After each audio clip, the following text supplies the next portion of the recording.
Meus pais disseram que a festa de inauguração da casa da minha irmã era mais importante do que o meu pequeno trabalho sobre a minha promoção a tenente.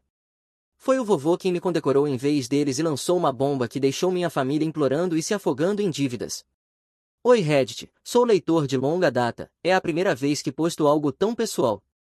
Minha família sempre teve esse jeito de me fazer sentir como ruído de fundo, enquanto minha irmã recebia os holofotes. Eu costumava ignorar, achava que era apenas assim que as coisas eram, mas com o passar dos anos isso foi se acumulando mais do que eu gostaria de admitir. Eventualmente chegou a um ponto em que nem eu conseguia mais rir da situação, então aqui está como tudo aconteceu quando finalmente parei de ser o quieto. Acho que devo começar com um pouco de contexto. Eu, David, 28 anos, acabei de ser promovido a tenente no meu corpo de bombeiros. Título chique, eu sei, mas basicamente significa mais papelada, mais responsabilidade e ainda ter que limpar a cafeteira quando o novato esquece. A insígnia brilha, isso sim eu admito. Agora, o fato é que minha família deveria estar animada por mim, certo? Meu pai deveria estar se gabando na liga de boliche, minha mãe deveria estar mandando mensagens dizendo estamos orgulhosos, e minha irmã, bem, ela provavelmente deveria estar fazendo qualquer coisa diferente do que vem fazendo nas últimas 2 décadas, mas não. Se você já viu como algumas famílias escolhem um filho dourado e tratam o outro como ruído de fundo, parabéns, você já conhece toda a minha infância. Minha irmã Elga é 2 anos mais velha do que eu. Se você perguntar aos meus pais, ela pendurou a lua, reinventou a eletricidade e provavelmente curou o resfriado comum no tempo livre. Realidade, ela reprovou no teste de direção 3 vezes e meu pai ainda agiu como se ela fosse a primeira mulher a pousar em Marte quando finalmente passou. Enquanto isso, eu reconstruí o motor de um Civic velho quando tinha 17 anos, usando apenas uma lista de reprodução do YouTube e os dedos cheios de arranhões, e a reação que recebi foi, não suje a garagem com graxa. Legal, valeu pai. Esse é basicamente o padrão. Elga ganha um troféu de participação, eles emolduram e penduram na sala, eu ganho medalhas em debate, feiras de ciências ou o que for, recebo um bom, isso é o mínimo. Eu parei de levar coisas para casa depois de um tempo porque, para quê? Nada tira a diversão de uma conquista mais rápido do que vê-la sendo avaliada como lição de casa. Uma das minhas primeiras memórias é no Natal, quando eu tinha talvez 4 anos.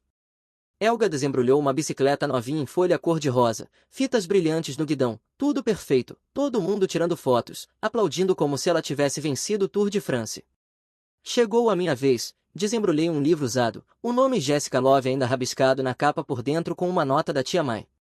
Meu pai disse que tiraríamos a foto depois. Ler, o depois nunca chegou. Eu só fiquei lá sentado segurando aquele livro enquanto Elga dava voltas em torno da árvore tocando a campainha da bicicleta. Mesmo aos 4 anos eu já pensava, ok, entendi, sou apenas o substituto aqui. E Elga sabia disso também, não era burra, percebeu cedo que podia usar o favoritismo como arma. Uma vez, quando eu tinha uns 9 anos, ela entrou escondida no meu quarto, rasgou fotos minhas com amigos e escreveu "Ninguém gosta de você" no meu caderno de deveres. Mostrei para minha mãe, pensando que talvez pela primeira vez ela fosse intervir, mas em vez disso suspirou e disse, não provoque sua irmã, David, ela é sensível. Sensível? A menina era uma equipe de demolição de uma só pessoa. No ensino médio eu basicamente desisti de competir, mergulhei em coisas que eu podia controlar, escola, aula de arte e eventualmente o programa de cadetes de bombeiros. Esse programa foi a primeira vez que senti que não era invisível. Você se esforçava e as pessoas notavam, estudava, treinava, aparecia, conquistava respeito, ninguém ligava para quem era sua irmã ou quantas vezes ela tinha reprovado no teste de direção. Claro que Elga não ia deixar isso passar, tentou espalhar boatos na escola, dizendo que eu era puxa-saco ou esforçado demais. Doeu, não vou mentir, mas acabou virando apenas ruído.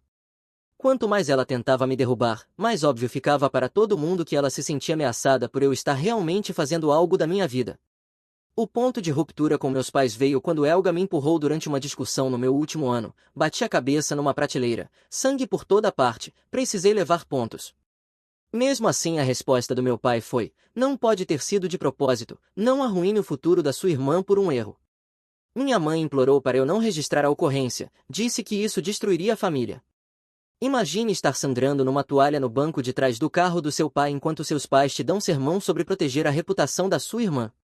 Foi aí que parei de me enganar. Arrumei minha mala e liguei para o vovô Joe. Ele e a vovó June foram os únicos que sempre me trataram como pessoa. Vovô não fez 1 milhão de perguntas, só disse, arrume suas coisas, estarei aí em 1 hora. Viver com eles foi a primeira vez que senti que minha presença não era um fardo. Eles perguntavam sobre o meu dia e realmente escutavam. Vovó fazia comida demais e me mandava para a escola com marmitas. Vovô sentava comigo na garagem enquanto eu estudava, às vezes mexendo nas ferramentas velhas, às vezes apenas me fazendo companhia.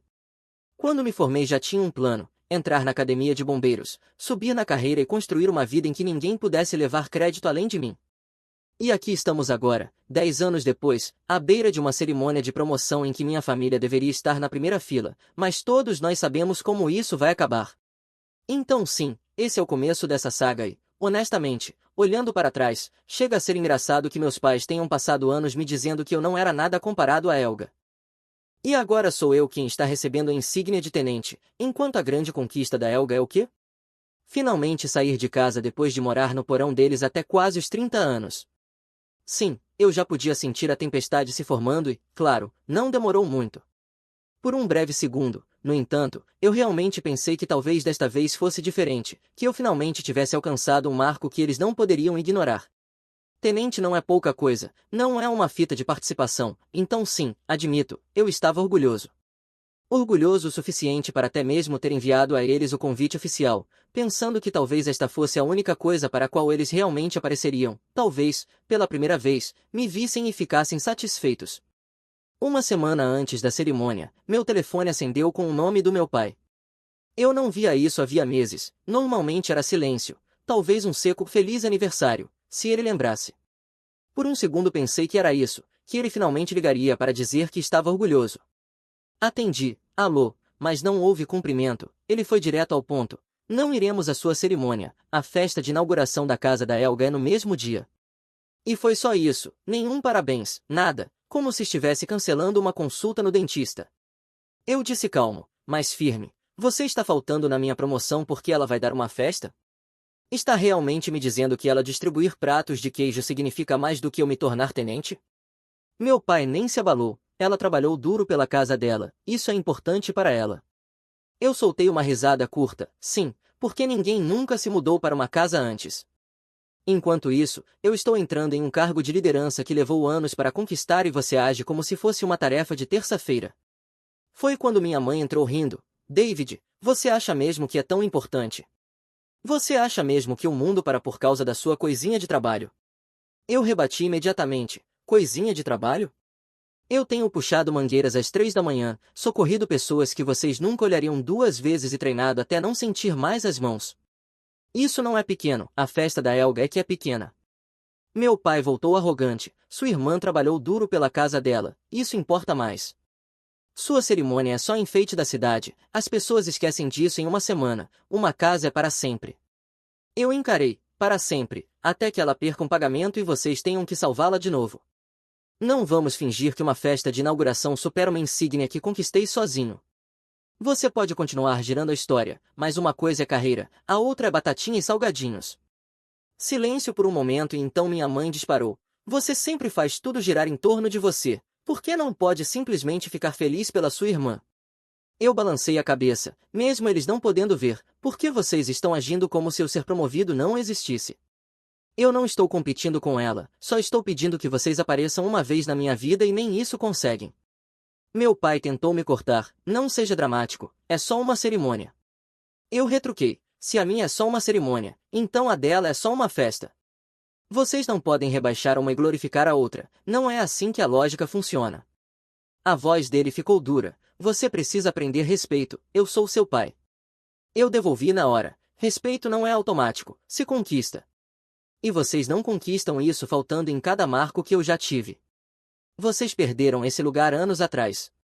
Minha mãe engasgou como se eu tivesse xingado. Como ousa? Nós te demos tudo. Eu ri de verdade. Tudo? Bicicletas usadas, roupas de segunda mão e sermões sobre como a Elga era estrela. Obrigado pela generosidade. Meu pai tentou impor autoridade. Se eu digo que não vou fazer, então ninguém mais deveria fazer. Esse ato de prender a insígnia é meu papel. Eu não pisquei. Você deveria estar lá, mas não está disposto, e isso encerra o assunto. Ele gaguejou. Você não ousaria deixar outra pessoa. Eu vou, disse eu, cortando seco.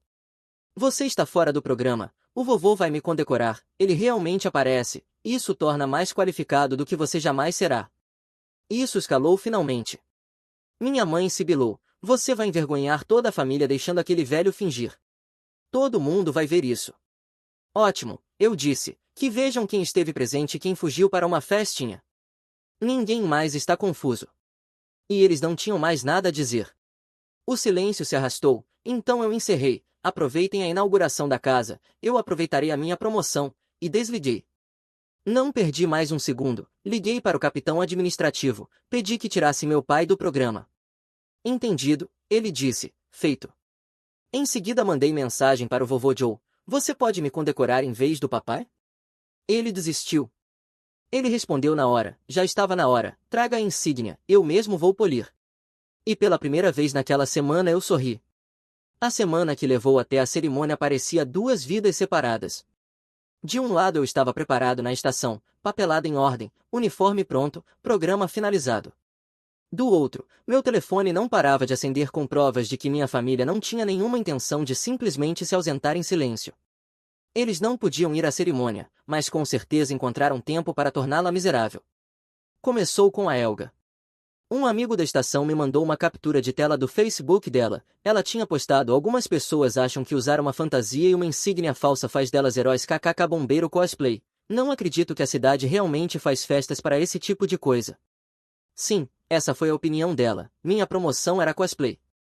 Os caras da minha equipe me mostraram no turno, alguns rindo, outros irritados em meu nome. Eu disse para esquecer, mas por dentro eu fervia. Nem precisei responder, a própria seção de comentários estava cheia de amigos dela dizendo: não é o seu irmão de verdade, e você parece com inveja. Esse era o truque dela, me cortar em público e depois bancar a inocente em casa. O próximo foi meu pai. Ele ligou para o departamento, não para mim, nem para o meu capitão, foi direto ao escritório de treinamento e disse que estava preocupado comigo liderando pessoas, disse que eu era cabeça quente, imaturo e que sempre colocava a mim mesmo em primeiro lugar. O capitão me chamou de lado, quase constrangido, e disse: recebemos uma ligação do seu pai, não se preocupe, sabemos que é besteira, se serve de algo, só mostra o quanto ele está obcecado com você. Imagine isso. O próprio pai tentando sabotar a sua carreira na semana em que você é promovido. Se isso não é demonstração de arrogância, eu não sei o que é. Era como se ele não pudesse estar no centro das atenções, então ninguém mais poderia estar.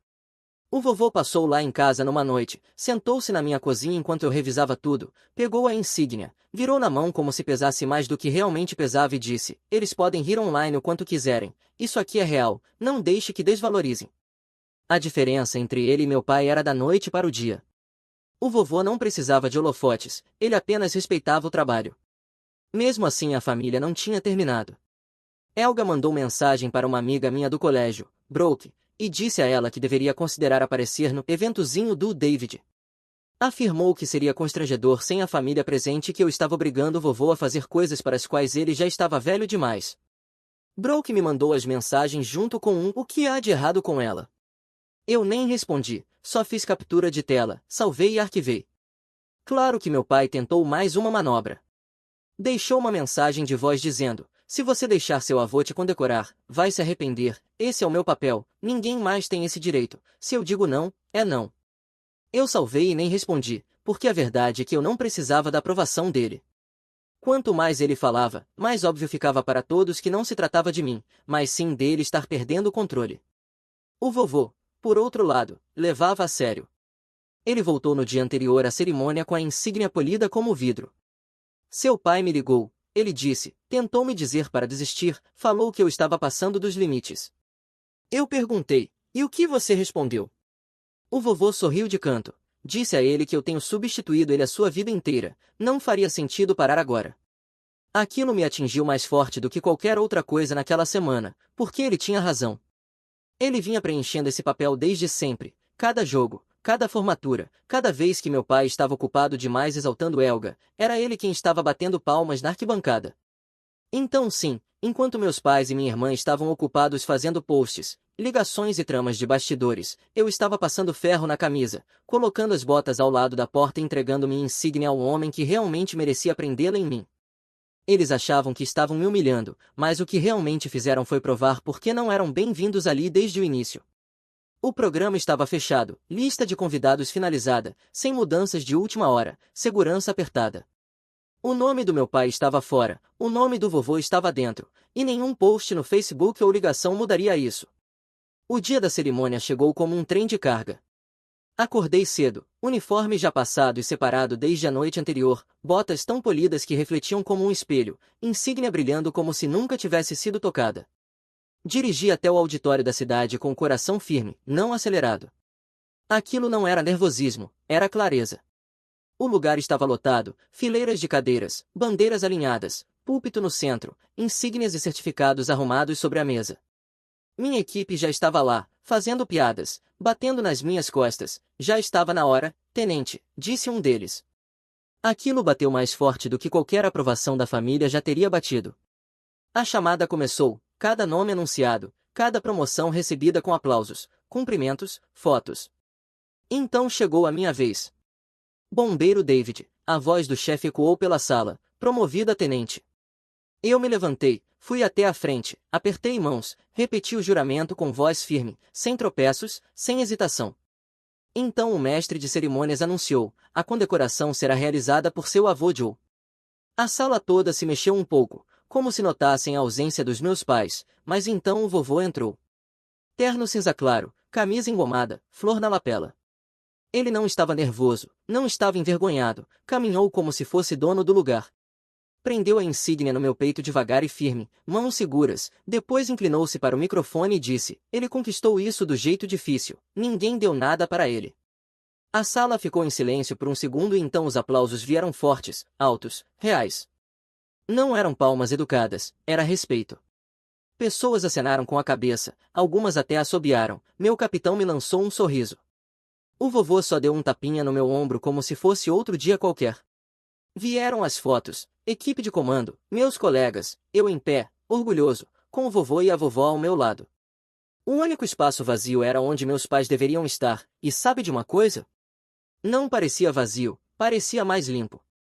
Após a cerimônia, enquanto as pessoas apertavam mãos e conversavam, o vovô pegou o celular, e não era um daqueles flip antigos, era um iPhone novinho que ele mal sabia usar, mas naquele dia ele era um profissional. Tirou fotos minhas com a insígnia, com minha equipe, dele me condecorando e, bem na minha frente, jogou todas elas no grupo de família. A legenda para aqueles que não puderam comparecer foi, é assim que se mostra a presença. Juro que quase me perdi rindo ali mesmo. A vovó revirou os olhos, mas estava sorrindo. Não demorou para o grupo da família começar a explodir. Primos, tios, parentes distantes começaram a responder, parabéns David. Por que seus pais não estavam lá? Espera, o que você quer dizer com o vovô quem o condecorou? A confusão foi imediata. O vovô viu as mensagens chegando e simplesmente continuou digitando. Perguntem aos pais dele por que acharam que uma festa de inauguração era mais importante. O homem não tinha filtro, pura lenda. Helga tentou controlar os danos. Primeiro escreveu, tínhamos um conflito, parem de fazer drama. O vovô respondeu, conflito? Ele é seu irmão, isso acontece uma vez na carreira, uma festa de inauguração pode esperar. Vocês se envergonharam, não ele. Então uma das minhas tias entrou na conversa, achei que eram sempre os pais que condecoravam, por que não foi o pai dele? O vovô rebateu, porque o pai estava ocupado demais brincando de ajudante de mudança, não se preocupem, eu fiz melhor do que ele jamais faria. Eu não conseguia parar de rir. As pessoas começaram a curtir as mensagens dele, adicionar emojis de palmas, até primos de quem eu não ouvia falar há anos escreveram coisas como, uau, isso é errado, mas parabéns David. O chat virou um ataque coletivo, mas pela primeira vez não era contra mim. Enquanto isso, na cerimônia, mantive a postura profissional, agradeci aos chefes, apertei a mão do prefeito, posei para as fotos oficiais. Por dentro, porém, eu assisti a reputação da minha família desmoronar em tempo real, cortesia dos polegares do vovô. Em certo momento, ele se inclinou até mim e sussurrou como se fosse segredo. Seu pai acabou de me mandar mensagem em particular dizendo que estou desrespeitando ele. E o que você respondeu? Perguntei. O vovô sorriu. Disse a ele que respeito se conquista, não se herda, soa familiar. Esse homem estava em chamas. Quando saímos do auditório, meus pais já estavam praticamente destruídos no grupo, parentes perguntando por que não estavam lá, por que o vovô precisou intervir, por que deixaram a festa da Elga importar mais do que a minha carreira. Minha mãe tentou a desculpa do "não tivemos escolha", mas ninguém acreditou. O vovô encerrou com uma última mensagem: "Vocês sempre têm escolha, escolheram errado, não me culpem por ter aparecido." E foi isso, silêncio da parte deles depois, sem desculpas, sem explicações, apenas a vergonha exposta no chat para todos verem. No caminho de volta para casa, o vovô dirigia com uma mão, o telefone vibrando no porta-copos com as respostas chegando. "Eu geralmente não gosto de celular", disse casualmente, "mas hoje valeu a pena." Eu não conseguia parar de rir, ele não apenas me condecorou, como também os expôs publicamente na frente da família inteira. E a melhor parte, ele fez isso sem levantar a voz, sem parecer amargo, tornou a coisa engraçada, leve, natural. De volta para casa, a vovó me puxou de lado, ele estava esperando há anos para dizer essas coisas, só nunca teve a chance. Eu acreditei, porque aquele dia não era só sobre a insígnia, era sobre finalmente inverter o roteiro. Eles quiseram me tratar como se eu fosse nada, tudo bem, o vovô acabou de mostrar para toda a família quem realmente estava do meu lado. Eu pensei que a cerimônia teria sido ponto alto, insígnia presa, fotos compartilhadas, família exposta, final limpo. Errado. 3 dias depois, voltei do plantão e encontrei meus pais sentados na minha sala como se fossem os donos do lugar. Devem ter convencido o senhorio a deixá-los entrar dizendo que era emergência. Atitude ousada, considerando que nunca dei permissão. Sem convite, sem aviso, apenas sentados no meu sofá, bebendo minha água engarrafada como se fosse deles. Elga estava lá também, rolando o feed no celular sem nem olhar para cima quando entrei. Meu pai não perdeu tempo, esse era o meu papel, se eu não faço, ninguém deveria. "Você me desrespeitou." A voz dele tinha aquele falso tom calmo, o tipo em que você sabe que o grito está a segundos de explodir. Joguei minhas chaves na tigela e encostei no balcão. "Você não estava lá, o vovô estava, matemática simples." Minha mãe entrou como se fosse árbitra. "Não seja arrogante, David, você sabe o que fez, envergonhou esta família." Todos têm falado de como ridícula foi aquela cerimônia com seu avô tentando agir como pai. Eu ri, ridícula. Ele arrasou.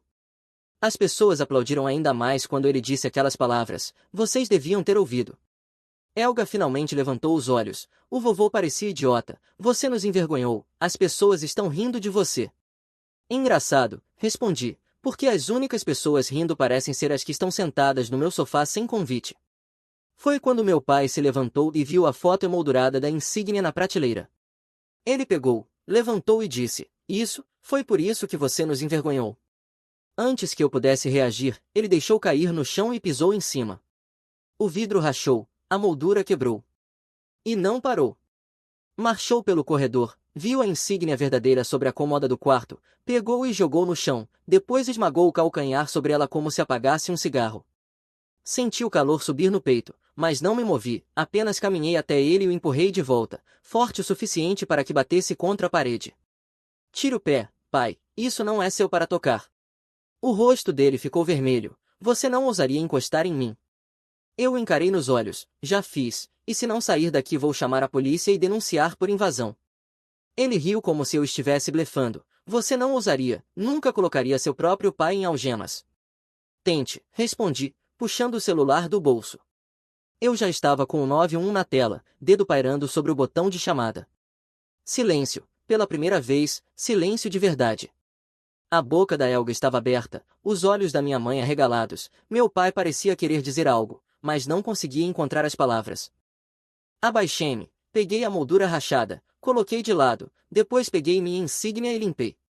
Querem saber o que é vergonhoso? São 3 adultos invadindo a casa do filho para fazer birra por causa de uma cerimônia que eles mesmos decidiram faltar. Isso sim é vergonhoso. Mamãe finalmente encontrou a voz. "Você está destruindo esta família, David. Você tem tentado nos fazer parecer mal há anos. Você planejou isso para nos envergonhar."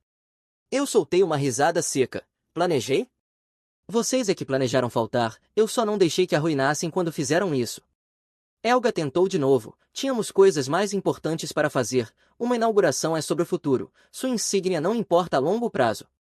Papai avançou novamente, estufando o peito. "Você acha que é homem agora só porque usa uniforme?" Você não é nada sem esta família. Eu dei um sorriso de canto. Correção, eu sou tudo apesar desta família. Então apontei para a porta. Último aviso, saiam agora ou eu faço a ligação. Mamãe sibilou por entre os dentes, como se eu tivesse xingado dentro da igreja. Você não faria isso com a própria mãe. Eu levantei o telefone e mostrei a tela iluminada para que vissem. Assistam. Papai xingou, pegou o casaco e saiu batendo o pé primeiro. Mamãe veio atrás, resmungando sobre como eu tinha me tornado egoísta. Helga veio por último, murmurando algo sobre como eu me arrependeria quando a família me cortasse de vez. Então fechei a porta atrás deles. Fiquei ali por um minuto, peito ainda apertado, olhando para a insígnia no chão. Limpei de novo. Os arranhões do sapato do meu pai eram pequenos, quase imperceptíveis, mas continuei encarando. Não era sobre o metal estar danificado, era sobre o ponto que ele tentou fazer, que a minha conquista não tinha valor. E percebi naquele instante que nada do que eu fizesse os faria orgulhosos. Nunca. Mas a questão é que, pela primeira vez, eu não ligava. Eu tinha o vovô do meu lado, uma carreira que construí com minhas próprias costas e a prova de que não precisava da aprovação deles. E se eles achavam que pisar na minha insígnia iria me quebrar, só provaram o quão pouco realmente me entendiam. Na manhã seguinte àquela briga, dirigi até a casa do vovô. Ele estava na varanda, afiando seu velho canivete como se fosse um ritual sagrado, o mesmo que carrega desde os anos 70. O vovô não era de muitas palavras, mas aquele canivete sempre aparecia quando ele estava em modo de pensamento sério. O homem tinha um sorriso calmo no rosto, mas no segundo em que contei a confusão que minha família tinha feito, o sorriso sumiu, a mandíbula se fechou e ele se recostou na cadeira como se fosse chamar um ataque aéreo. Eles fizeram o que? Disse ele com a voz afiada. Sim, respondi, pegaram, jogaram no chão, pisaram em cima e disseram que foi por isso que eu os envergonhei. O vovô colocou o canivete com cuidado na mesa, limpou as mãos no jeans e se levantou. Apontou o dedo para mim. Já deixei eles agirem como palhaços por tempo demais, acaba agora. Eu ergui a sobrancelha, e exatamente como? Ele sorriu de lado, simples, vou alimentá-los. As pessoas sempre aparecem quando acham que tem comida de graça. Vamos chamar de jantar de família, e então eu solto o martelo. Não consegui conter a risada. Você está falando sério, não é? Ele respondeu, tão sério quanto um ataque cardíaco. E se eu tiver naquela mesa, pelo menos vou embora me divertindo. Então, naquele fim de semana, o vovô organizou. Não contou a eles o motivo, apenas mandou mensagem, jantar de família na minha casa, não se atrasem. Quando cheguei cedo para ajudá-lo a pôr a mesa, ele estava em ótima forma. Colocou uma garrafa de ketchup bem no lugar de costume do meu pai e resmungou, é praticamente a única coisa que ele sabe lhe dar. Ele estava brincando, mas juro que quis dizer cada palavra. Às 7 horas o circo chegou. Mamãe com um sorriso forçado, papai estufando o peito como se nada tivesse acontecido e Helga grudada no celular, provavelmente postando sobre a casa dos sonhos de novo. O vovô os recebeu como se fosse ação de graças, todo caloroso e casual, o que os deixou desconcertados. Sentaram-se esperando conversa fiada, mas o vovô não perdeu tempo. Depois de alguns minutos passando os pratos, pigarreou e disse, muito bem, vamos ao que interessa. Estou cansado de favoritismo nesta família. Estou cansado de ver o David tratado como a peça extra na mesa. Todos congelaram. Helga levantou os olhos do celular como se tivesse ouvido errado. Mamãe tentou rir para disfarçar. Ah, vovô, vamos não começar. Ele bateu a palma da mão na mesa. Não, vocês vão sentar e ouvir. Já vi isso tempo demais e tomei minha decisão. Mudei o testamento. Tudo que eu tenho, casa, poupança, terras, tudo vai para o David. A vovó também concorda, ela assinou tudo comigo, nós dois decidimos que o David merece. Você poderia ouvir um alfinete cair. O garfo da Helga escorregou da mão e bateu no prato. Mamãe engasgou, você não pode estar falando sério. Ah, estou seríssimo, disse o vovô, servindo-se de batatas como se fosse conversa trivial. Trabalhei demais para deixar tudo acabar nas mãos de quem trata meu neto como lixo. O rosto do papai ficou vermelho. Isso é ultrajante. Você não pode simplesmente nos apagar assim. O vovô recostou-se sorrindo. Posso sim. E já fiz, o advogado já preparou, assinado, selado, entregue. A única maneira de vocês conseguirem minha casa agora é se tentarem me carregar morto dentro dela. Foi quando mamãe explodiu. Você está recompensando ele por nos envergonhar, por nos fazer parecer maus pais. O vovô riu tanto que quase derramou a água. Vocês não precisam da ajuda do David para parecerem maus pais. Conseguiram essa obra-prima sozinhos. Eu quase cuspi a bebida. Então o papai, claramente abalado, deixou escapar aquilo que estavam escondendo. Você acha que é tão superior? A Helga acabou de comprar a própria casa. Isso é mais do que ele já fez. Vai mesmo ignorar isso? O vovô inclinou a cabeça. Comprou a própria casa. É, ponto. Papai hesitou um segundo a mais e então escorregou. Bem, eu coassinei, tá bom. E daí? O silêncio foi brutal. O rosto da Helga ficou pálido. Mamãe lançou um olhar para o papai como se ele tivesse acabado de confessar um crime. O vovô só sorriu ainda mais. Então, deixe-me ver se entendi direito, disse lentamente. Vocês faltaram à cerimônia do filho. O único momento em que ele pediu que vocês aparecessem e vocês preferiram a festa de inauguração da Helga. E essa festa foi para uma casa que ela nem sequer comprou totalmente. Ela está acorrentada à dívida de vocês como uma bola de ferro. Helga retrucou. Ainda é a minha casa. O vovô balançou a cabeça rindo. Querida, o banco é dono da sua casa. Seu pai apenas se ofereceu para se afogar com você. Juro que quase caí da cadeira de tanto rir. Foi aí que começou a súplica. Mamãe se inclinou, voz suave como se estivesse negociando. Pai, por favor, você não pode fazer isso. Sabe como as coisas têm sido difíceis para nós. Também precisamos de segurança. Helga entrou junto. Isso não é justo. Ele nem precisa disso. Eu tenho uma hipoteca. Posso perder tudo. O vovô deu de ombros. Deveria ter pensado nisso antes de zombar da única pessoa que realmente carrega o próprio peso. Ações têm consequências, querida. Os punhos do papai se fecharam sobre a mesa. Você está destruindo esta família. O vovô espetou um pedaço de bolo de carne com um garfo. Não, só estou finalmente dando à pessoa certa o que ele merece. Vocês é que destruíram a família anos atrás, quando decidiram que um filho importava e o outro não. Pela primeira vez, eu nem precisei dizer nada. O vovô conduziu tudo, estava no controle total, calmo como um jogador de pôquer, engraçado pra caramba e absolutamente implacável. Quando a sobremesa chegou à mesa, mamãe estava emburrada, papai amuado e Helga fingindo mexer no celular como se o mundo dela não estivesse desabando. O vovô recostou-se, piscou para mim e disse alto bastante para todos ouvirem, nada mal para um jantar de família, hein? O melhor que tive em anos. E foi isso. As semanas depois daquele jantar foram como assistir a um acidente em câmera lenta, feio, mas impossível desviar os olhos. A notícia se espalhou rápido, graças ao vovô soltando casualmente uma nova rodada de fotos minhas com a insígnia no grupo da família. Sem legendas no começo, só uma após a outra, como um fã orgulhoso. Depois ele completou com, estranho como os assentos da família parecem vazios. Por que será? A casa dos sonhos da Helga começou a mostrar a verdadeira cara. Descobriu-se que coassinar uma hipoteca com o papai não era o triunfo que ela pensava. As contas se empilhavam mais alto que as curtidas no Instagram dela. Os móveis novos comprados a crédito foram retomados em poucos meses. Vizinhos cochichavam quando viam o caminhão na frente levando embora o sofá de grife. De repente, as selfies da inauguração da casa pareciam um museu de coisas que ela já não possuía. E socialmente foi brutal, as pessoas começaram a tratá-la como se fosse só fumaça e espelhos. Amigos que antes a exaltavam por estar na frente na vida pararam de visitar quando perceberam que ela não conseguia nem manter as luzes acesas sem o papai salvá-la. Toda a persona de proprietária independente dela desmoronou, e foi lindo de assistir de longe. Mamãe e papai não estavam em situação melhor. O orgulho do meu pai sofreu o golpe mais forte no trabalho, as pessoas começaram a cochichar que ele pisoteou minha insígnia. O vovô contou para alguns amigos no clube dos veteranos e a história se espalhou. Ninguém queria ser visto apoiando o homem que fez birra por causa da conquista do filho. Então começou a verdadeira súplica. Era uma tarde de sábado quando ouvi batidas na porta. Abri e lá estavam eles, mamãe, papai, Helga, todos alinhados como um time de vendas fracassado. Papai tentou começar, voz mais baixa do que eu já ouvirá, filho, talvez tenhamos sido duros, mas você não pode simplesmente deixar a família afundar, precisamos de você, você tem salário fixo, benefícios, estamos nos afogando aqui. Eu me encostei no batente e sorri de lado. Engraçado, alguns meses atrás você disse que eu não era tão importante, e agora de repente sou o bote salva-vidas.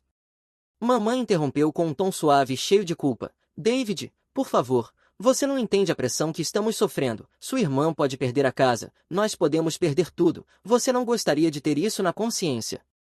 Soltei uma risada curta e afiada. Na minha consciência? Tipo quando vocês me viram sangrar depois que a Helga me empurrou e mandaram eu aguentar como um homem? Ou quando o papai pisoteou minha insígnia na minha própria sala? Esse tipo de consciência? O rosto da Helga se contorceu. Para de agir como se fosse perfeito. Você já envergonhou esta família o suficiente. Se importasse de verdade, ajudaria a consertar isso. Foi quando a velha caminhonete do vovô virou a esquina. Ele desceu, viu a cena na minha porta e só balançou a cabeça com um sorriso travesso. Ah, isso é ouro. Aproximou-se como se fosse dono da rua, implorando agora, é isso. A voz do papai falhou, não é bem assim. Ah, é exatamente assim, retrucou o vovô. Vocês trataram esse garoto como lixo a vida inteira e agora esperam que ele limpe os pés em vocês? Não vai acontecer. Todos começaram a falar ao mesmo tempo, suplicando, culpando, tentando me manipular com culpa para salvá-los. Papai disse que o vovô me envenenou contra eles. Mamãe insistiu que eram apenas incompreendidos. Helga chegou a exigir que eu ajudasse porque família fica unida. Finalmente ergui a mão. Chega. A verdade é que vocês me pisotearam em todas as oportunidades e agora querem que eu seja o salvador? Não vai acontecer. Vocês fizeram a cama, agora deitem nela. Os olhos do papai se estreitaram. Você não deixaria a gente desmoronar. Inclinei-me para a frente, firme e calmo. Tente. O vovô riu, deu um tapinha nas minhas costas e completou. Caramba, eu até te empresto um travesseiro para essa cama que fizeram. Vão precisar. O silêncio que seguiu foi brutal. O lábio da mamãe tremeu. Helga parecia que queria jogar o celular em mim e o papai apenas ficou ali, rosto vermelho, punho cerrado mas sem energia para brigar. Eles saíram sem dizer mais nada, arrastando-se de volta para o carro como crianças de castigo. Nos meses seguintes, as consequências só pioraram. Helga não conseguiu manter os pagamentos e teve que se mudar para um apartamento apertado. O papai começou a ser mal visto no trabalho até se aposentar antes do previsto, praticamente consumido pelo rancor. Mamãe desapareceu em segundo plano, envergonhada demais para mostrar o rosto na igreja onde todos sussurravam sobre a família Esmaga insígnia. Eu continuei seguindo em frente, promoções, salário estável e o tipo de respeito que eles nunca me deram, mas que conquistei mesmo assim. O vovô também cumpriu a palavra, me recebia todo domingo para o jantar e sempre terminava dizendo a mesma frase, orgulho de você, garoto, a melhor decisão que já tomei foi deixar tudo para você. E a família nunca se recuperou totalmente. Aquela noite na minha porta foi a última vez que tentaram implorar, acho que finalmente perceberam que eu não era mais o saco de pancadas. O vovô resumiu perfeitamente da próxima vez que conversamos sobre isso. Recostou-se na cadeira, tomou um gole d'água e disse, justiça poética, né? Só que nem precisamos de poesia, apenas da verdade e um pouco de coragem. Não poderia ter dito melhor. Quando eu estava doente com febre, minha noiva escolheu um concerto com o melhor amigo dela, que é homem, em vez de ficar comigo, dizendo, eu não posso decepcioná-lo. Eu respondi, entendi. Quando ela voltou para casa, eu já tinha ido embora. Prepare-se, Reddit, porque esta vai ser uma longa história com um final satisfatório. Eu, homem de 34 anos, gerente de projetos de construção, e minha noiva acabamos de aprender que ações têm consequências da forma mais brutal possível. Os amigos dela estão me chamando de sem coração, mas eu acho que apenas impus um respeito e limites básicos. Você decide se eu fui longe demais ou não o suficiente. Antes de entrar no caos nuclear que destruiu o mundo dela inteiro, deixe-me dar um pouco de contexto para que entenda exatamente o quanto ela errou e por que o karma a atingiu tão duramente. Eu cresci muito pobre no interior de Ohio. Meu pai foi embora quando eu tinha 7 anos, deixando minha mãe para criar 3 filhos com o salário de garçonete. Vivíamos em um parque de trailers, onde a calefação era cortada todo inverno e o jantar muitas vezes era apenas macarrão instantâneo ou o que fosse mais barato na loja de $1. Eu era aquela criança usando as mesmas calças jeans com buracos todos os dias porque não podíamos comprar roupas novas. Minha mãe trabalhava em turnos duplos no restaurante local, muitas vezes chegando em casa à meia-noite, cheirando a gordura e café, completamente exausta, mas ainda assim conseguindo nos ajudar com a lição de casa na mesa da cozinha.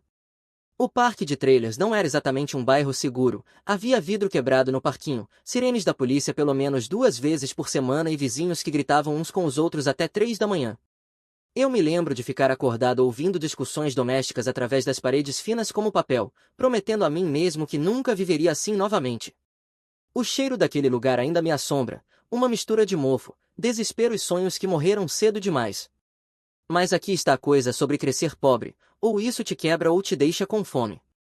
Eu fiquei com fome, muito fome. Comecei a trabalhar na construção aos 15 anos, mentindo sobre minha idade para ser contratado. O capataz provavelmente sabia que eu não tinha 18, mas bons trabalhadores eram difíceis de encontrar e eu aparecia todos os dias pronto para trabalhar. Passei os verões carregando materiais, misturando concreto e aprendendo com caras que construíam casas desde antes de eu nascer. Esses veteranos me ensinaram tudo: carpintaria, noções básicas de elétrica, encanamento, gestão de projetos e, mais importante, como conquistar respeito através de um trabalho de qualidade. Minhas mãos estavam cheias de calos aos 16 anos, enquanto outros adolescentes se preocupavam com bailes de formatura e videogames. Eu aprendi a ler plantas, gerenciar entregas de materiais e coordenar com subcontratados. Cada dólar que eu ganhava ia para duas coisas: ajudar minha mãe com as contas e economizar para a faculdade. Sem luxos adolescentes, sem carro, sem roupas de marca, apenas trabalho e determinação. Fiz faculdade comunitária em administração de empresas enquanto trabalhava em tempo integral na construção. Sem empréstimos estudantis, porque pagava à vista com meu salário. A cada semestre eu acordava às 5 da manhã para as aulas, trabalhava na construção do meio-dia até às 8 da noite e depois estudava até a meia-noite. Nos fins de semana, fazia turnos duplos em obras. Meus colegas de classe achavam que eu era louco, mas eu sabia exatamente pelo que estava trabalhando. Transferi-me para uma universidade estadual depois de 2 anos, me formei em gestão de construção e sem dívidas porque trabalhei duro. Os universitários com seus fundos fiduciários e carros de luxo me olhavam de cima, mas eu não ligava. Eu estava construindo algo que eles nunca entenderiam: segurança financeira real, conquistada com suor e sacrifício. Passei meus 20 anos me matando em semanas de 80 horas, assumindo projetos cada vez maiores e mais complexos, lentamente construindo uma sólida reputação na indústria por trabalho de qualidade e cumprimento de prazos. Cada obra era uma oportunidade para me provar. Quando outros empreiteiros cortavam caminho, eu entregava a perfeição. Quando eles chegavam atrasados, eu chegava cedo. Quando eles davam desculpas, eu encontrava soluções. Aos 25, eu já administrava canteiros de obras para grandes empreendimentos residenciais. Aos 28, eu gerenciava projetos milionários. Proprietários ricos começaram a me pedir especificamente porque sabiam que eu entregaria exatamente o que eles queriam, no prazo e dentro do orçamento. Aos 30, eu tinha minha própria empresa de construção especializada em projetos residenciais de alto padrão, do tipo em que pessoas ricas pagam $200.000 apenas para reformar a cozinha ou $500.000 para adicionar uma adega personalizada. Eu aprendi que pessoas ricas pagam preços premium por trabalho de qualidade feito no prazo, por alguém que aparece quando promete e trata a propriedade como se fosse sagrada. No ano passado, minha empresa lucrou $190.000 líquidos depois das despesas. Eu possuo todo o meu equipamento, sem empréstimos nem arrendamentos, apenas patrimônio em escavadeiras, caminhões e ferramentas que geram dinheiro todos os dias. Tenho 6 funcionários em tempo integral que estão comigo há anos porque eu os pago bem e os trato com respeito. Mantemos contratos com 3 construtoras de luxo que nos mandam trabalho constante porque confiam na nossa qualidade. Minha casa pessoal tem 4.200 pés quadrados, construída por mim mesmo, sem hipoteca, valendo cerca de $580.000 no mercado atual. Tudo personalizado: pisos de madeira que eu mesmo cortei de árvores da minha propriedade, bancadas de granito que selecionei pessoalmente na pedreira, sistemas elétricos e hidráulicos projetados por mim para máxima eficiência. Cada prego, cada azulejo, cada detalhe escolhido com cuidado e instalado com orgulho. Tenho $750.000 em vários investimentos e contas de aposentadoria, fundos de mercado monetário, fundos de índice, algumas ações individuais de empresas que eu conheço.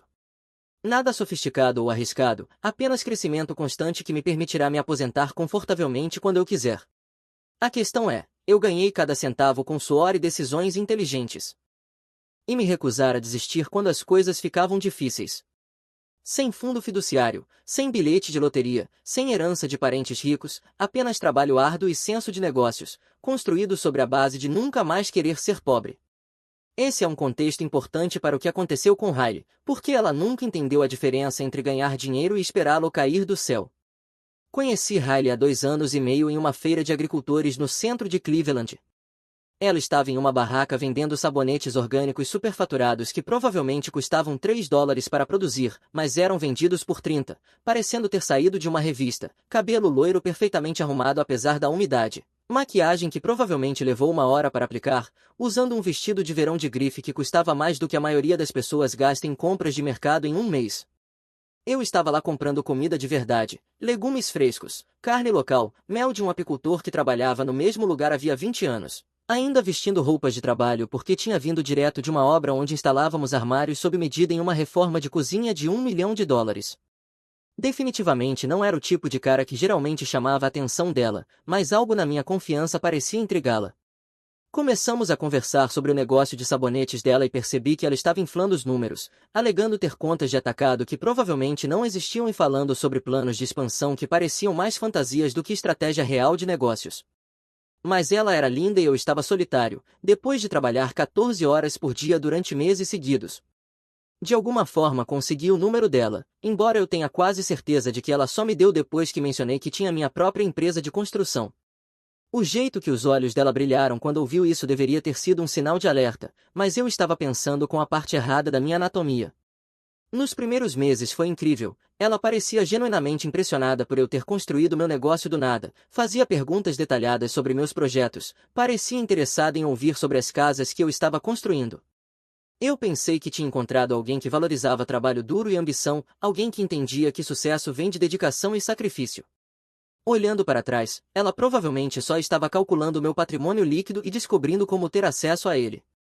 Os sinais de alerta começaram pequenos. Ela esquecia a carteira quando íamos jantar e depois pedia desculpas enquanto eu pagava a conta. O carro dela misteriosamente precisava de reparos caros logo depois que eu mencionava ter fechado um contrato grande. Problemas de transmissão que custavam US$ 3.000, freios que não podiam esperar, ar-condicionado que parava de funcionar bem antes do verão. Ela começou a insinuar que o apartamento dela era muito apertado e que não seria prático se mudarmos para minha casa, já que eu tinha tanto espaço e ela poderia ajudar com a decoração. Como um idiota, cego pela atração física e pela fantasia de felicidade doméstica, eu disse sim depois de cerca de 8 meses de namoro. O maior erro da minha vida. Mas eu achava que ela contribuiria com as despesas da casa e que construiríamos algo juntos, como uma verdadeira parceria. Foi então que conheci Tyler, o suposto melhor amigo dela da faculdade. Esse cara era tudo que eu não era, tinha 1,88 m de altura, parecia que poderia ser modelo de cueca da Calvin Klein, trabalhava como personal trainer ganhando talvez US$ 35.000 em um bom ano, mas de alguma forma sempre parecia ter dinheiro para suplementos caros e roupas de academia de grife. O jeito que ele olhava para Riley deixava óbvio que tinha sentimentos por ela, mas ela dizia que eram apenas amigos e me acusava de ser paranoico e controlador sempre que eu questionava o relacionamento deles. Tyler tinha uma chave da minha casa em menos de 3 semanas depois de Riley se mudar. Ele simplesmente apareceu um dia enquanto eu estava no trabalho, Riley mencionando casualmente que tinha dado a chave para emergências. Ele aparecia quando queria, invadia minha geladeira como se morasse lá, usava minha piscina sem pedir permissão e agia como se minha casa fosse a academia e o clube particular dele. Eu chegava em casa depois de 12 horas derramando concreto e gerenciando equipes para encontrá-lo deitado de sunga, enquanto Riley preparava almoços elaborados para ele usando mantimentos que eu tinha comprado. Quando toquei no assunto, Riley explodia dizendo que Tyler era como família e que eu estava sendo controlador e inseguro. Segundo ela, eu deveria ser grato por ela ter um amigo tão solidário que a ajudava a lidar com minha toxicidade e problemas de confiança. Cada conversa sobre limites virava uma palestra sobre meus defeitos de caráter e sobre como eu tinha sorte por ela tolerar meu ciúme e possessividade. 6 meses depois de se mudar, Riley largou o trabalho de sabonetes, disse que queria focar em construir a marca pessoal dela nas redes sociais e precisava de tempo para desenvolver sua estratégia de conteúdo. O Instagram dela basicamente eram fotos de comidas caras e roupas que eu pagava, junto com frases motivacionais sobre viver sua melhor vida e seguir seus sonhos, que ela copiava do Pinterest. Os gastos saíram do controle rapidamente. Pedidos de US$ 300 em várias empresas de maquiagem porque era para criação de conteúdo e ela precisava testar produtos para resenhas. Roupas de grife porque precisava manter a imagem e parecer profissional para parcerias de marca. Academia caríssima no centro da cidade porque networking era essencial para influenciadores e ela poderia conhecer patrocinadores em potencial.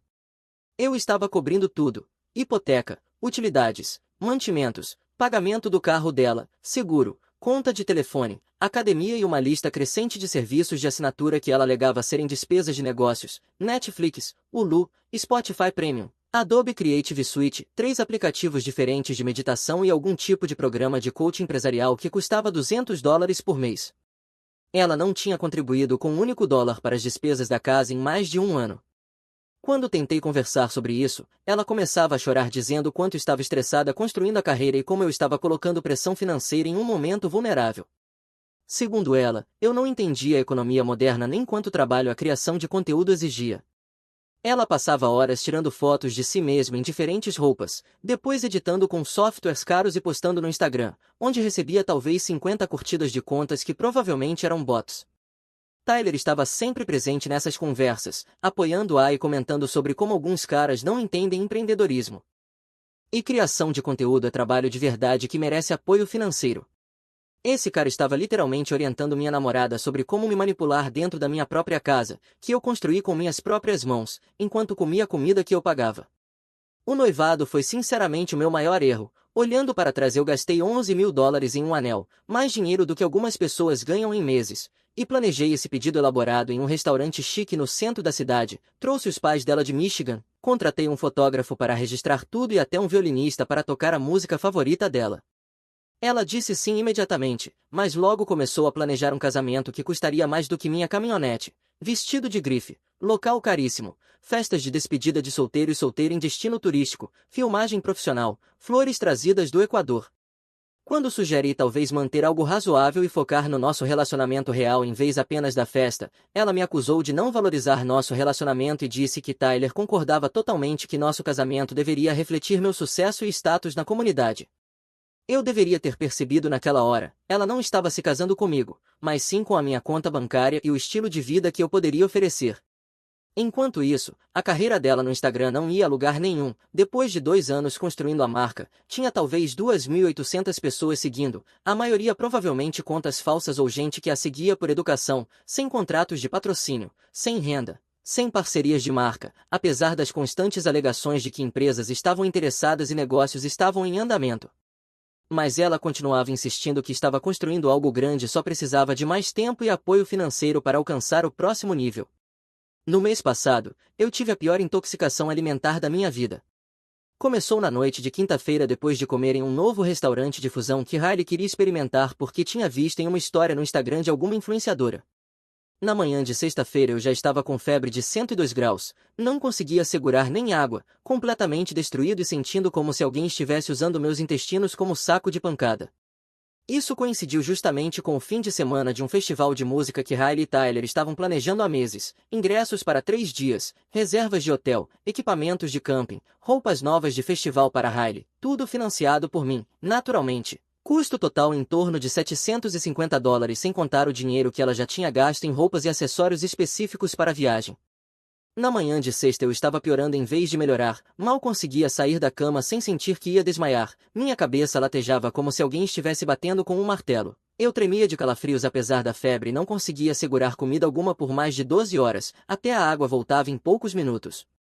Pedi a Riley se ela podia comprar soluções eletrolíticas específicas e talvez uma sopa leve na Delicatessen antes de ir para o festival, apenas suprimentos básicos para me ajudar a me recuperar. Eu estava genuinamente preocupado com desidratação e já tinha pesquisado os horários de pronto atendimento caso precisasse de cuidados médicos. Ah, amor, já estou atrasada. Tyler vai me pegar em 1 hora e precisamos chegar cedo para montar o acampamento. Você não pode simplesmente pedir delivery? Expliquei que já tinha tentado pedir comida, mas meu estômago não aguentava nada além de coisas muito leves, arroz simples, caldo claro, talvez alguns biscoitos de sal. Além disso eu estava realmente preocupado com desidratação e poderia precisar que alguém me levasse ao pronto atendimento se piorasse, eu não podia dirigir nessas condições. Você está sendo muito dramático, é só intoxicação alimentar, não é a peste. Estou esperando por esse festival há meses e Tyler já confirmou nossa reserva de camping. Espera aí, eu pensei que vocês iam ficar no hotel que eu reservei. Então, é que Tyler achou que acampar seria mais divertido e autêntico, então ele cancelou o hotel e conseguiu um espaço de camping em vez disso. Você vai receber o reembolso do hotel eventualmente. Sinal de alerta número infinito, mas eu estava doente demais para processar direito. Eles tinham feito uma grande mudança em planos que eu paguei sem nem me perguntar. Riley, eu realmente preciso de você aqui, estou preocupado com desidratação e mal consigo me mover, vocês não podem ir amanhã em vez de hoje? Ou talvez Tyler possa ir e você se juntar a ele depois. Foi então que ela disse as palavras que terminaram nosso relacionamento para sempre. Olha, eu sei que você está doente, mas Tyler está planejando esse fim de semana há meses, todos os amigos dele vão, e eu já prometi que estaria lá, você é um homem adulto. Pode lidar com alguns problemas de estômago por um fim de semana, eu volto no domingo à noite. Então você está escolhendo um festival de música com Tyler em vez de cuidar do seu noivo durante uma emergência médica? Meu Deus, você está sendo tão manipulador agora. Não é nada tão sério. Pessoas têm intoxicação alimentar o tempo todo. Eu volto domingo à noite e você provavelmente vai estar bem até lá de qualquer jeito. Pare de tentar me fazer sentir culpada por perder algo pelo qual estou animada há meses. A audácia era inacreditável. Eu estava literalmente doente como um cachorro pedindo à minha noiva cuidados básicos e apoio, e ela me tratava como um incômodo que estava atrapalhando os planos de festa dela. Ela fez as malas enquanto eu estava lá deitado queimando de febre, pegando as roupas de festival e o equipamento de camping como se estivesse indo de férias. Me deixou sozinho na casa que eu construí enquanto ia festejar com o melhor amigo dela, usando o dinheiro que eu ganhei em um evento que eu banquei.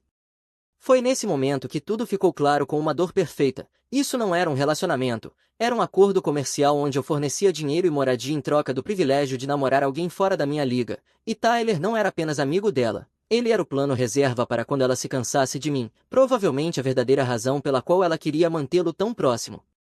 Era hora de mostrar a ambos o que acontece quando você morde a mão que te alimenta. Enquanto Riley estava brincando de casinha com Tyler em um festival que eu financiei, eu passei o fim de semana planejando a destruição financeira completa deles. A febre quebrou na manhã de sábado e, pela primeira vez em meses, minha cabeça estava completamente clara. É incrível como a clareza vem quando você para de inventar desculpas para pessoas que não te respeitam em primeiro lugar.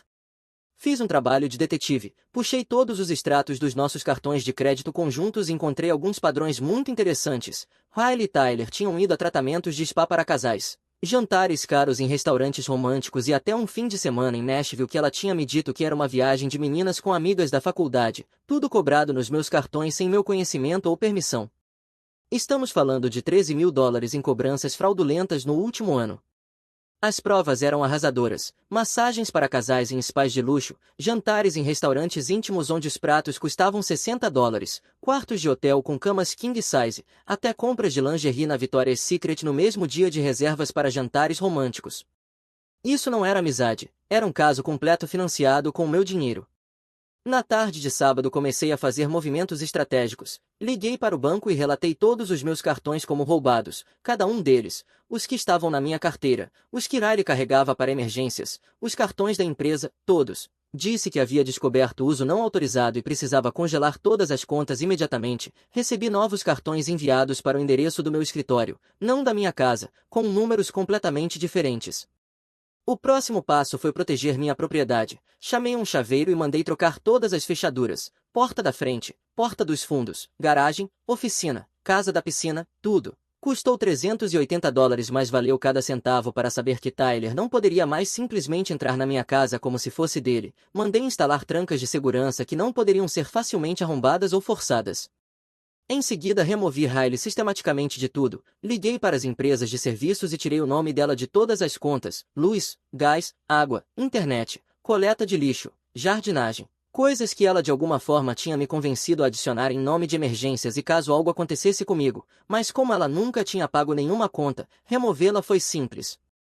A situação do carro foi particularmente deliciosa. O BMW de Riley estava financiado pelo meu banco de crédito, apenas em meu nome. Ela queria que eu fosse consignatário quando ficamos sérios, alegando que isso ajudaria a construir crédito. Liguei para o banco no sábado à noite e informei que o veículo tinha sido levado para fora do estado sem permissão por um usuário não autorizado. Eles mandaram um caminhão de reboque para o local do festival na manhã de domingo. A equipe de reboque me mandou fotos de tudo, Riley e Tyler discutindo freneticamente com os seguranças enquanto o carro deles era carregado em um caminhão-plataforma. Aparentemente, eles tentaram alegar que o carro pertencia a Riley, mas quando a equipe pediu registro e prova de propriedade, tudo o que eles tinham eram desculpas. Deve ter sido humilhante diante de todos os amigos do festival. Mas minha obra-prima foi a situação da moradia. Veja, Riley achava que era esperta recebendo correspondência no meu endereço e alegando residência para várias contas e inscrições. O que ela não percebia é que em Ohio isso a tornava minha inquilina legalmente, não minha namorada residente, e como proprietário eu tinha direitos e procedimentos específicos que poderia seguir. Passei o domingo redigindo um aviso oficial de despejo, 30 dias para desocupar por falta de pagamento de aluguel. Ela nunca tinha me pago nada para morar lá, nunca assinou contrato de aluguel, nunca contribuiu para a hipoteca ou custos de manutenção, o que significava que estava basicamente ocupando ilegalmente minha casa.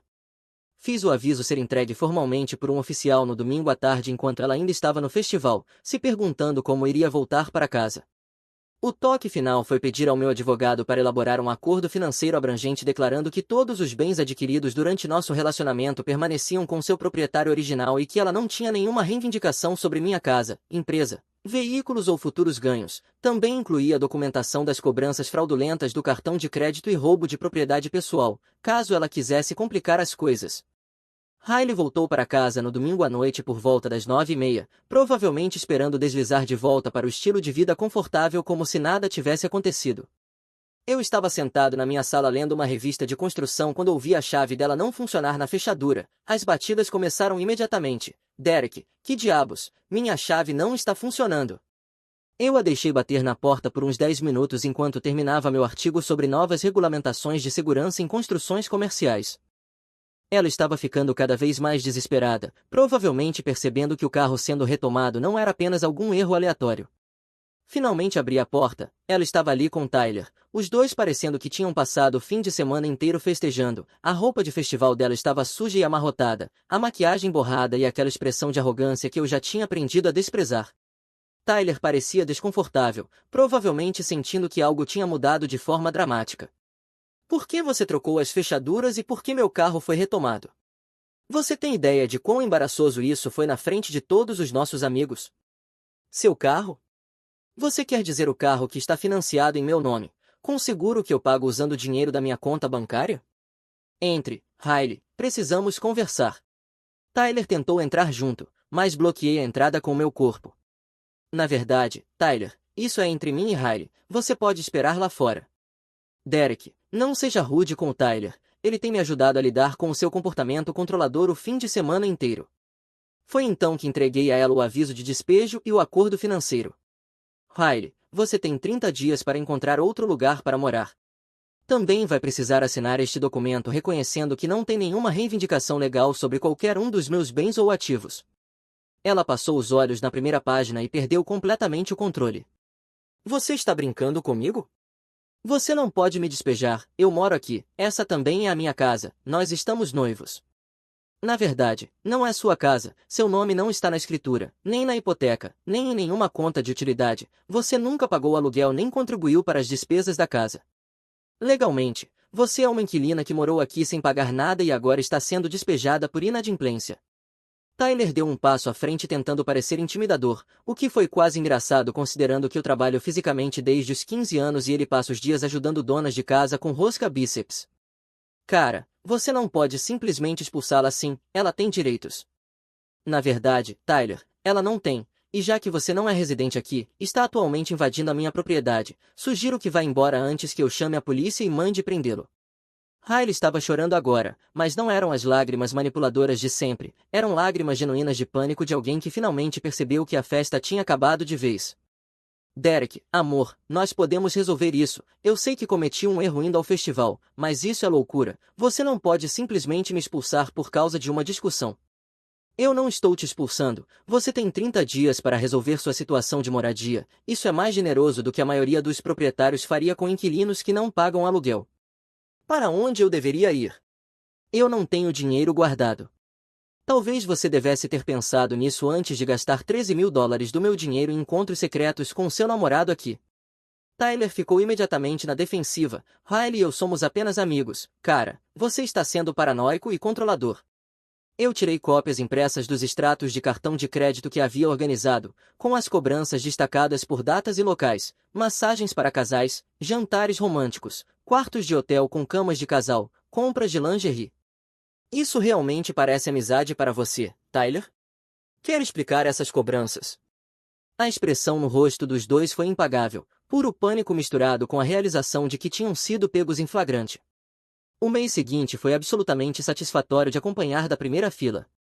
Riley tentou todas as táticas de manipulação do repertório dela, choros, gritos, ameaças, tentativas de sedução, pedir que amigos em comum interviessem, até aparecer no meu canteiro de obras tentando causar escândalo.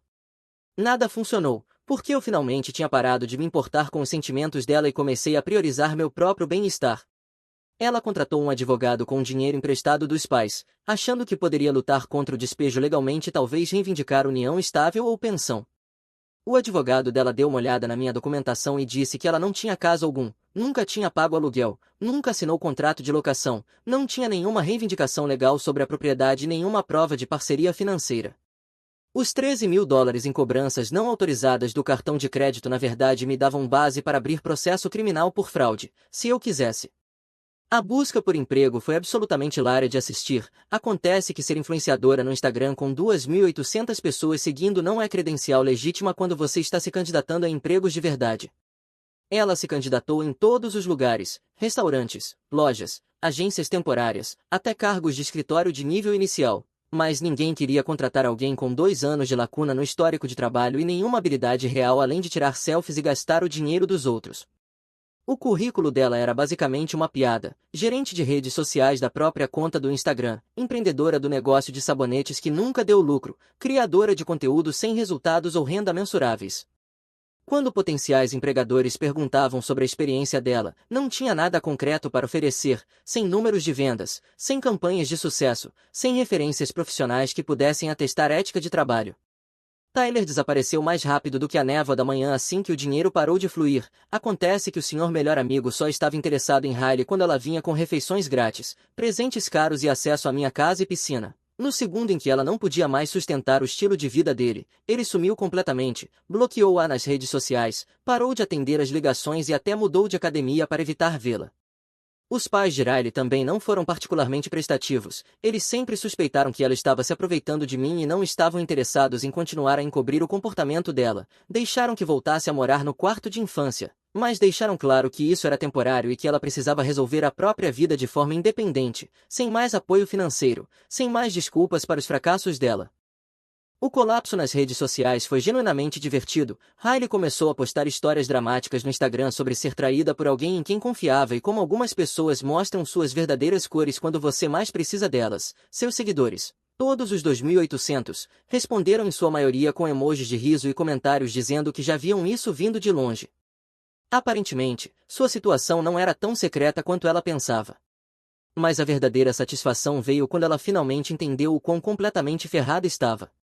Durante o processo de mudança, descobri que ela vinha roubando pequenos itens da minha casa há meses, ferramentas da minha oficina, suplementos caros do meu armário de remédios e até alguns dos meus equipamentos de trabalho, como um nível a laser e um conjunto de furadeiras sem fio.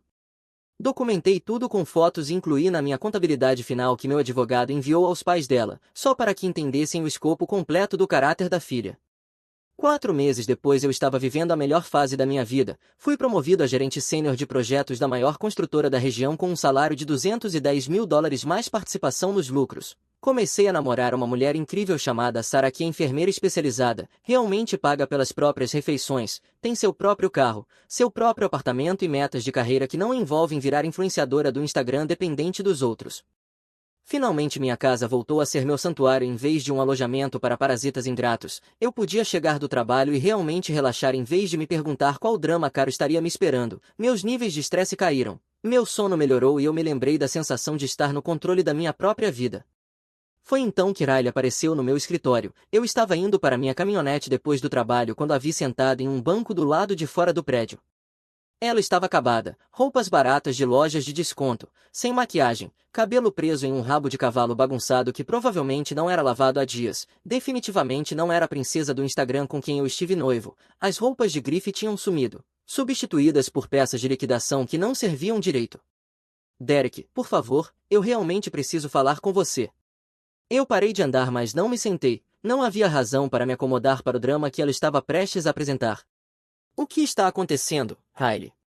Estou grávida. Meu sangue gelou por exatamente 3 segundos até eu fazer as contas. Tínhamos terminado há 4 meses e eu não a tocava desde antes do festival. Parabéns, Tyler deve estar feliz. O rosto dela desabou completamente. Não é do Tyler e também não é seu. Eu tomei algumas decisões muito ruins depois que terminamos. Ok, e o que isso tem a ver comigo?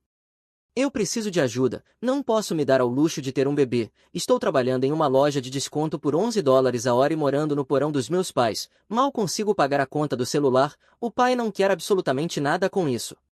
Esperei ela chegar ao ponto, embora já soubesse aonde queria chegar.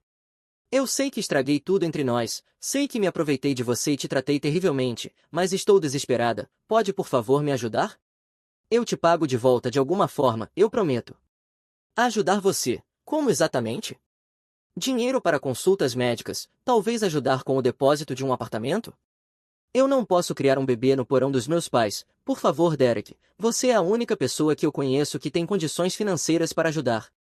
A audácia era inacreditável. Essa mulher tinha passado anos me usando como conta bancária pessoal, me traído com o melhor amigo, me abandonado durante uma emergência médica, roubado minha propriedade e agora queria que eu financiasse sua jornada de mãe solteira com o bebê de outro cara.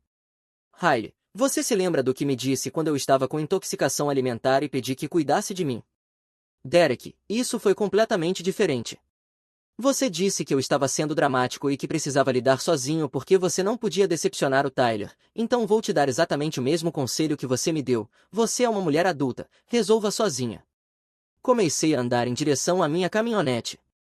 Derek, por favor, estou literalmente implorando, faço qualquer coisa que você quiser, assino qualquer documento legal que exigir, faço uma postagem pública nas redes sociais admitindo como fui terrível com você, o que quiser que eu faça. Virei para olhar para ela uma última vez.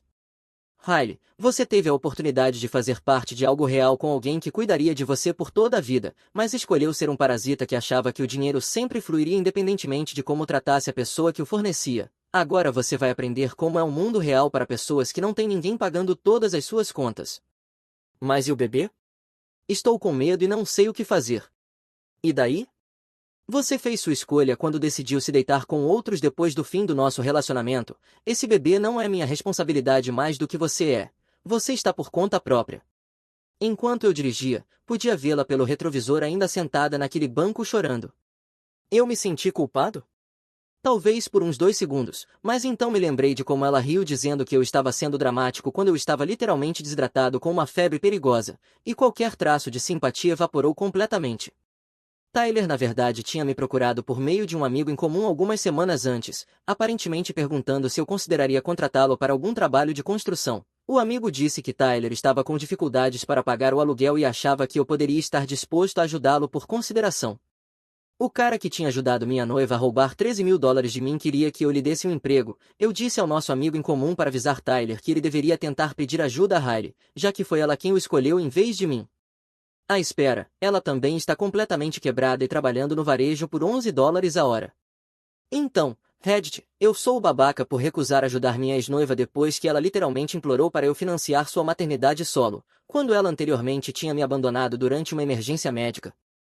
Os amigos dela acham que sou cruel, mas eu durmo perfeitamente todas as noites sabendo que desviei da maior bala da minha vida inteira. Às vezes a melhor vingança é simplesmente deixar as pessoas enfrentarem as consequências naturais de suas próprias escolhas. O que vocês acham? Fui duro demais ou ela recebeu exatamente o que merecia?